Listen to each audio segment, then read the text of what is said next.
Udin yang baru saja menikah dengan Soimah, lemah lunglai berada di pos hansip seperti orang bingung.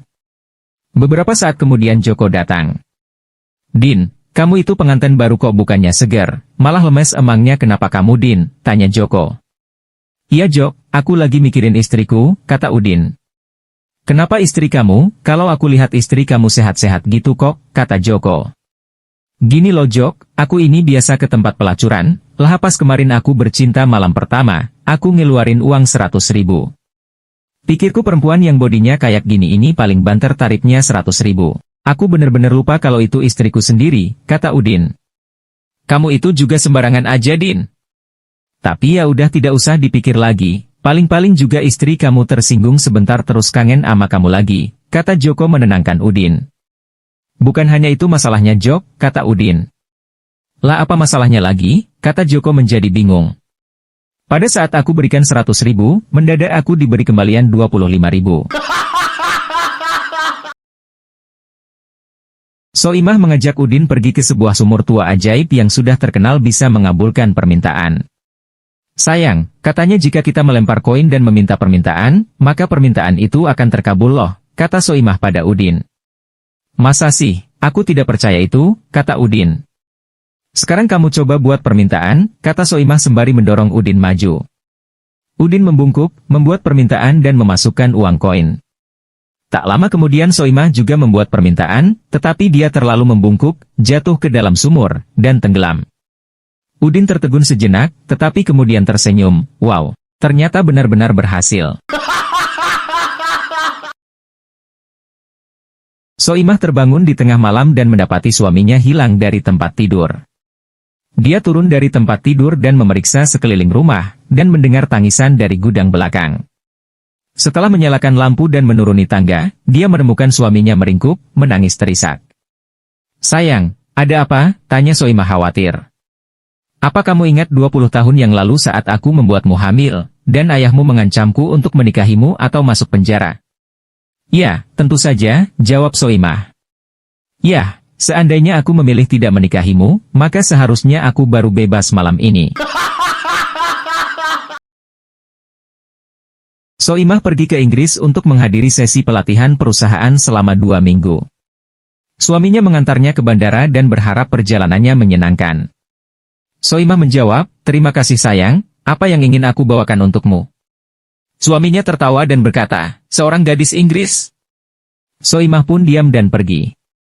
2 minggu kemudian suaminya menjemputnya di bandara dan bertanya, "Jadi sayang, bagaimana perjalanannya?"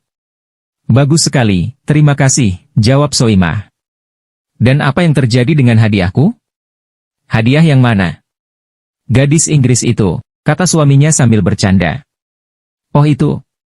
Ya, aku sudah melakukan apa yang aku bisa. Sekarang kita harus menunggu beberapa bulan untuk melihat apakah itu perempuan atau laki." Suatu hari Udin dan Joko, dua sahabat yang sudah lama tidak bertemu, sedang nongkrong di kafe. Joko bertanya kepada Udin, "Din, aku lihat hubunganmu dan istrimu langgeng banger, apa rahasianya Din?" Udin pun menjawab, "Oh itu, istriku dan aku memiliki rahasia untuk melanggengkan pernikahan. 2 kali seminggu, kami pergi ke restoran yang bagus dan menikmati sedikit wine dan makanan enak. Dia pergi hari Selasa, saya pergi hari Jumat." Sepasang suami istri pergi ke pasar malam. Sang istri ingin naik biang lala, tetapi sang suami merasa tidak nyaman dengan keinginan itu. Jadi sang istri naik biang lala itu sendiri. Roda biang lala itu berputar-putar dan tiba-tiba sang istri terlempar keluar dan mendarat di dekat di kaki suaminya. "Apakah kamu terluka?" tanya suaminya. "Tentu saja aku terluka. 3 kali aku berputar dan kamu tidak melambaikan tangan sama sekali." Udin yang hobinya memelihara banyak burung. Pada suatu pagi, semua burung kesayangannya telah hilang. Merasa si pencuri sudah keterlaluan, Udin pun membawa masalah ini di pertemuan mingguan di kampungnya. "Siapa di sini yang punya burung?" Seluruh penduduk laki-laki segera berdiri. Menyadari kesalahannya dalam bertanya, Udin menambah, "Bukan itu maksud saya adalah, siapa yang pernah lihat burung?" Maka seluruh penduduk wanita berdiri. Karena menyadari pertanyaannya masih tidak betul, maka dengan muka merah padam dia menyambung, "Maaf, bukan itu maksud saya." Sekali lagi Udin coba bertanya, "Maksud saya adalah siapa yang pernah lihat burung yang bukan miliknya?" Separuh penduduk wanita berdiri. Muka Udin itu makin merah, dan juga makin gugup. Segera Udin berkata lagi, "Maaf sekali lagi, bukan ke arah itu pertanyaan saya. Maksud saya adalah, siapa yang pernah lihat burung saya?" Lalu, istri Udin pun berdiri, tak lama kemudian 3 orang wanita yang lain ikut berdiri. Suatu malam Soimah tidak pulang ke rumah. Keesokan paginya dia memberitahu suaminya bahwa dia telah tidur di rumah temannya. Udin pun menjawab, "Aku telah menelepon 10 sahabatmu. Tak satu pun dari mereka yang tahu tentang itu." Soimah pun akhirnya mengaku. Malam selanjutnya gantian Udin yang tidak pulang ke rumah. Keesokan paginya dia memberitahu istrinya bahwa dia telah tidur di rumah temannya. Soimah pun menjawab, "Aku telah menelepon 10 sahabatmu. Ada 8 dari mereka yang mengkonfirmasi bahwa kamu telah tidur di rumahnya dan 2 orang mengatakan kamu masih di sana." Suatu sore Soimah mengadu kepada mamanya. "Mama, tadi waktu diangkut sama papa, dia minta saya nyerahin tempat duduk saya buat penumpang cewek. Itu memang sikap yang baik nak. Lain kali walaupun tidak sama papa, adik harus memprioritaskan penumpang lansia ya. Tapi mama, aku kan waktu itu duduk di pangkuan papa." Soimah akan keluar rumah menemui pacarnya untuk pertama kalinya. Ibunya Soimah merasa harus memberikan nasihat kepada anaknya. "Nak, kamu harus hati-hati, ketika pacaran harus jaga jarak. Apalagi kamu gadis yang cantik. Pacarmu mungkin tidak tahan dan akan mendorongmu, membaringkan kamu, membuka bajumu dan melakukan seks denganmu. Jika hal ini terjadi maka kejadian ini akan mempermalukan keluargamu." Soimah mengingat nasihat ibunya. Besoknya sang ibu bertanya, "Apakah dia telah melakukan hal-hal yang mempermalukan keluarga kita?" "Dia memang mencoba mendorongku, membuka bajuku, dan berusaha melakukan seks denganku. Tapi aku harus tegas, aku enggak mau dia mempermalukan keluarga kita, Bu." "Baguslah, nasihatku diingat. Jadi aku bangkit dan aku balas dendam mempermalukan keluarganya. Kudorong dia ke bawah, kubuka bajunya dan melakukan seks dengan posisi di atas, Bu." Udin menyukai Soimah. Tapi Soimah ternyata sudah punya pacar. Karena saking cintanya, akhirnya Udin menemui Soimah dan berkata, "Aku akan beri kamu 1 juta, kalau kamu mau bercinta denganku." "Tidak mau. Aku akan sangat cepat kok, aku akan melemparkan uangnya di lantai, saat kamu selesai mengambil uang di lantai aku juga akan berhenti menjamahmu." Soimah berpikir sesaat, dan kemudian dia menelpon pacarnya dan menceritakan penawaran itu. Pacarnya bilang, "Minta 5 juta ke dia dan ambil uangnya secepat mungkin. Aku rasa dia tidak akan sempat menurunkan celananya." Akhirnya Soimah setuju dengan penawaran itu. Setengah jam berlalu, namun Soimah belum memberi kabar. Si pacar tidak sabar dan menelpon dan bertanya, "Hei, bagaimana? Apa yang terjadi? Kok lama banget?" Dengan kesal Soimah bilang, "Kurang ajar. Dia menggunakan uang koin." Udin, Joko, dan Yono mengikuti pelatihan dan mencoba untuk menjadi agen rahasia. Mereka akhirnya berhasil melewati semua tes tertulis dan fisik. Instruktur pun membawa mereka ke 3 ruangan di mana di dalamnya ada istri mereka masing-masing. Instruktur berkata pada Yono, "Di dalam pistol ini ada 1 peluru, pergilah dan bunuh istrimu yang sudah 5 tahun bersamamu." Yono mengambil senjata, pergi ke ruang pertama. Dia datang kembali 1 menit kemudian dan berkata, "Aku tidak bisa melakukannya." Instruktur menjawab, "Anda gagal, jadi keluar dari sini." Instruktur kemudian berkata hal yang sama pada Joko. "Pergilah dan bunuh istrimu yang sudah 10 tahun bersamamu." Joko pun mengambil senjata, pergi ke ruang kedua, namun kembali 3 menit kemudian dan berkata, "Aku tidak bisa melakukannya." Instruktur menjawab, "Anda gagal. Keluar." Akhirnya instruktur berkata pada Udin, "Pergilah dan bunuh istrimu yang sudah 15 tahun bersamamu." Udin mengambil senjata, pergi ke ruang ketiga di mana ada keheningan selama 1 menit. Tiba-tiba ada suara tembakan, diikuti oleh keributan besar di ruangan. Udin akhirnya keluar dengan berkeringat deras dan berkata, "Anda memberi saya peluru kosong. Jadi saya harus mencekiknya."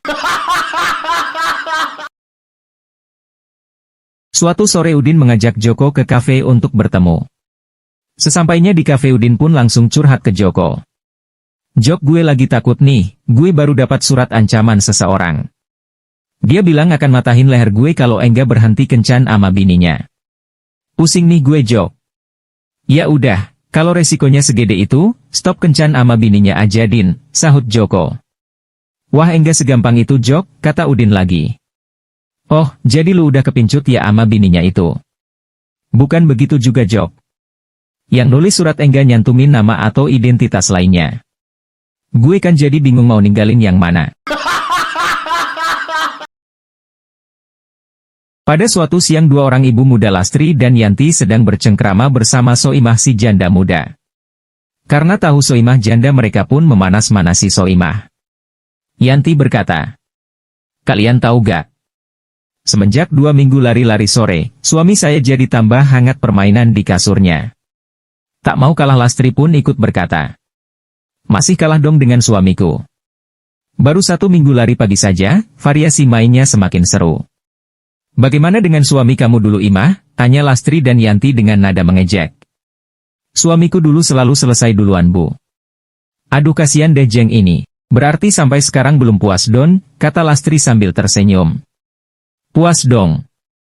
Asal ibu-ibu tahu saja, setiap suami ibu-ibu lari-lari, selalu menyempatkan diri memuaskan saya di rumah." Udin adalah dokter yang terkenal galak di sebuah rumah sakit. Karena galaknya, keempat perawatnya ingin sekali menjahili dokter tersebut. Setelah beberapa hari, mereka sama-sama membocorkan ide jahilnya satu sama lain. "Aku telah memasang kapas di stetoskop dokter sehingga sulit dipakai untuk mendengar detak jantung," kata perawat pertama. Perawat kedua pun menimpali termometer dokter kuisi dengan cat agar skalanya tetap 76 derajat Celcius. Tak mau kalah dengan yang lain, perawat ketiga pun berkata, "Aku telah melubangi semua kondom pribadi dokter yang ada di laci dokter dan yang main gila dengan dokter pasti akan hamil." Setelah itu perawat keempat pun langsung pingsan. Soimah datang berobat dan setelah diperiksa oleh dokter, akhirnya disimpulkan bahwa dia harus disuntik. Soimah yang takut dengan jarum berkata, "Saya mau disuntik tapi jarumnya jangan yang besar, Dok." Dokter mulai mengambil suntikan sekali pakai dan Soimah yang takut akhirnya meronta-ronta dengan keras. "Dok, jarumnya jangan yang besar." Karena kesal dokter yang sudah menyiapkan obat suntik pun membuka celananya sambil membandingkannya dengan suntikan yang dibawanya. "Nih lihat, jarumnya kecil kok, kalau yang besar punya saya. Pilih yang mana?" Soimah keluar dari hotel dan masuk ke dalam taksi dalam keadaan telanjang bulat.